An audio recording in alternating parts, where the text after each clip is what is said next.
You've heard the hype. Neural networks, large language models, artificial intelligence that can write poetry, diagnose diseases, and drive cars. When we talk about how these systems learn, we usually talk about calculus. We imagine gradients, curves, and the machine inching its way down a mathematical hill to find the right answer. But calculus is just how AI learns. If you want to know what AI actually is, you have to look at a different branch of math entirely. Underneath all the magic, every single machine learning model is just a massive engine for doing one thing: linear algebra. It is the skeletal structure of artificial intelligence. Concepts mapping to features, language translating to meaning, recognizing a cat in a photo, it all boils down to moving numbers around in grids. Today, we are going completely under the hood. No heavy jargon, just the raw intuition of the linear algebra everyone needs to know. Let's start at the absolute bottom. The atom of linear algebra is the vector. If you took a physics class in high school, you probably remember a vector being drawn as an arrow on a chalkboard. It has two properties: a length, which we call magnitude, and a direction.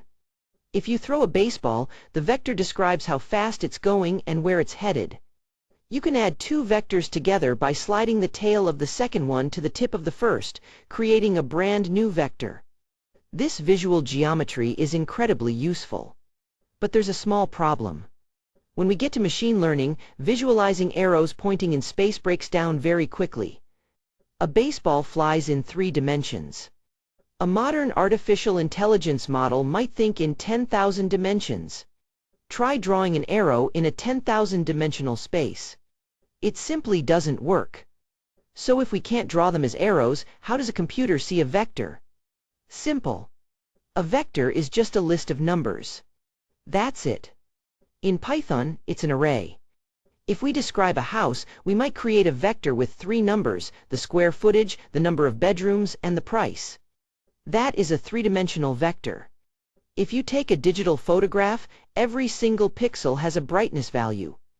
A tiny image that is 100 pixels wide and 100 pixels tall contains 10,000 pixels. To a computer, that image is just a vector of 10,000 numbers. So, whenever we say dimension in linear algebra, don't think of sci-fi alternate realities. Just think of how many slots are in your list. A 10,000 dimensional vector is just a spreadsheet column with 10,000 rows. Now that we have lists of numbers, we need a way to compare them. Let's say you have a vector representing a user's movie preferences and another vector representing an action film. Are they a match? We measure this using the dot product. You multiply the matching numbers in each list together, slot by slot, and then add them all up. If the 2 vectors have large positive numbers in the same slots, the result explodes. It's a huge positive number. They agree. If they have opposites, the result goes negative. Geometrically, taking the dot product is like shining a light from one vector onto another to see how much of a shadow it casts. It is the ultimate mathematical tool for measuring similarity, and it is the operation powering almost every recommendation algorithm on the internet. So vectors are things. They are points in space or lists of data. But what if we want to change them? What if we want to rotate them, stretch them, or morph them into something else entirely? To do that, we need to grab the entire fabric of space itself and stretch the grid. We don't just want to move one point, we want a rule that moves every possible point at the exact same time. This is what a matrix is. A matrix isn't just a boring table of numbers holding data. A matrix is an action. It is a verb. It is a mathematical machine that swallows a vector, stretches and turns the space around it, and spits out a new vector. Whenever you see a matrix, I want you to stop thinking of a spreadsheet and start thinking of a physical transformation. Let's see this engine in action. The operation is called the matrix vector product. You take a matrix, denoted by a capital letter like A, and multiply it by a vector, a lowercase v.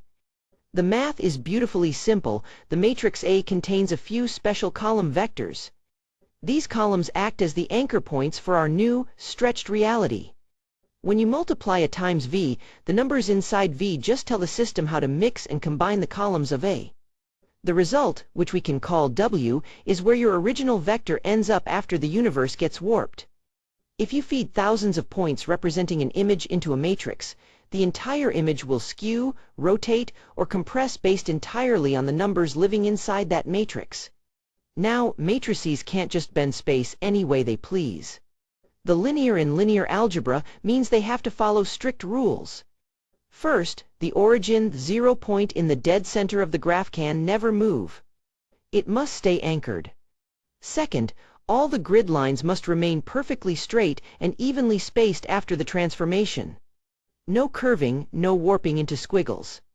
Because of these rules, matrices are mostly restricted to a few classic moves. They can rotate space like a steering wheel. They can scale space, zooming in or shrinking out. And they can shear space, which is like pushing the top of a deck of cards so it slants to the side. Every single matrix operation is just some combination of rotating, stretching, and shearing. What if you want to rotate space and then immediately shear it? Do you have to do the math twice? This is where matrix multiplication comes in. If you multiply two matrices together, say matrix A and matrix B, the result is a brand new matrix C. This single new matrix contains the exact combined instructions of both original transformations. It's exactly like composing functions in algebra. If B rotates the grid and A shears it, then C does the rotate and shear all in one fluid step. This is incredibly powerful for computers. In machine learning, a neural network might have hundreds of layers doing hundreds of transformations. Thanks to matrix multiplication, we can chain these massive operations together sequentially, creating a deep pipeline of logic that refines our data step by step. When a matrix stretches or squishes space, it changes the size of everything inside that space. If we take a simple 1x1 square on our grid, its area is exactly 1.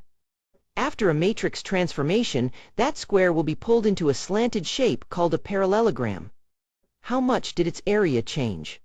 Did it double in size? Did it shrink by half? That scaling factor is called the determinant.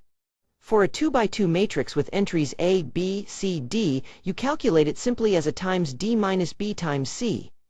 If the determinant is 2, the matrix doubles the area of everything in the universe. If the determinant is negative, it means space was flipped entirely inside out, like turning a sock backwards. And if the determinant is exactly 0, that means the entire 2D space was completely crushed flat into a 1D line. If a matrix pushes vectors forward into a new state, can we undo it? Can we play time backwards and find out where a vector came from? Yes, using something called the inverse matrix. If matrix A scrambles our data, the inverse of A written, as to the power of -1, unscrambles it. When you multiply a matrix by its inverse, they obliterate each other, leaving you with the identity matrix, a completely blank state where nothing changes. However, calculating the exact inverse is computationally exhausting for massive datasets. In modern machine learning, we actually rarely compute exact inverses. It's too slow. Instead, we use iterative tools like gradient descent to inch our way backwards toward the original answer. But conceptually, the inverse remains the mathematical ideal of undoing a mistake. I mentioned earlier that if a determinant is 0, space gets crushed flat. This brings us to a vital concept called rank. When a matrix transforms space, does it keep all the available dimensions?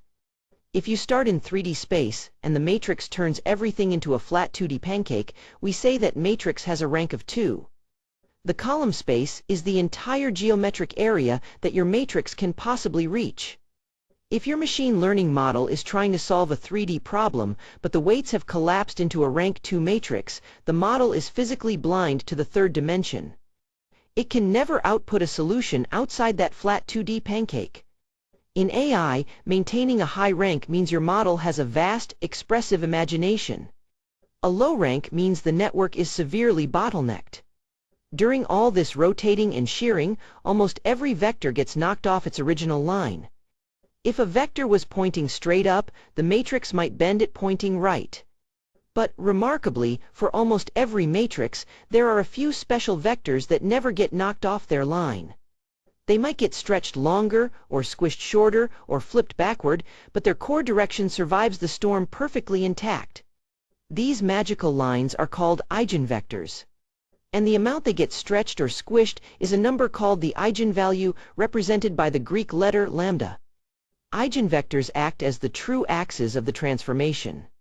They reveal the hidden skeleton of what the matrix is fundamentally trying to do to the space. Why do we care about eigenvectors? Because data is messy. Imagine a massive cloud of data points plotting the height and weight of thousands of people. It looks like a giant diagonal blur. If you find the eigenvectors of that data cloud, the primary eigenvector will draw a line straight through the thickest, longest part of the blur. It automatically finds the axis of maximum variance, the single most important trend in the data.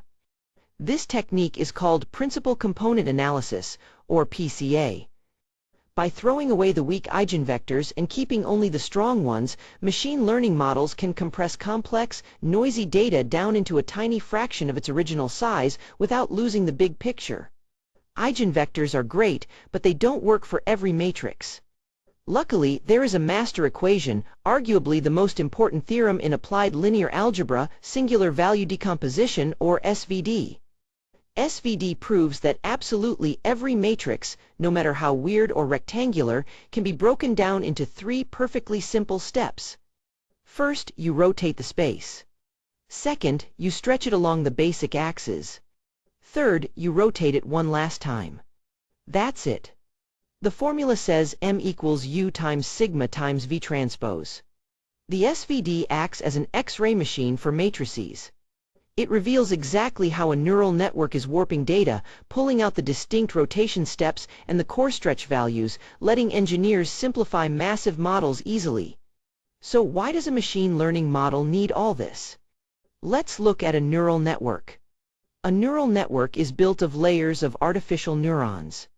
How does data travel from one layer to the next? You guessed it, a matrix vector product. The data from the previous layer is the vector.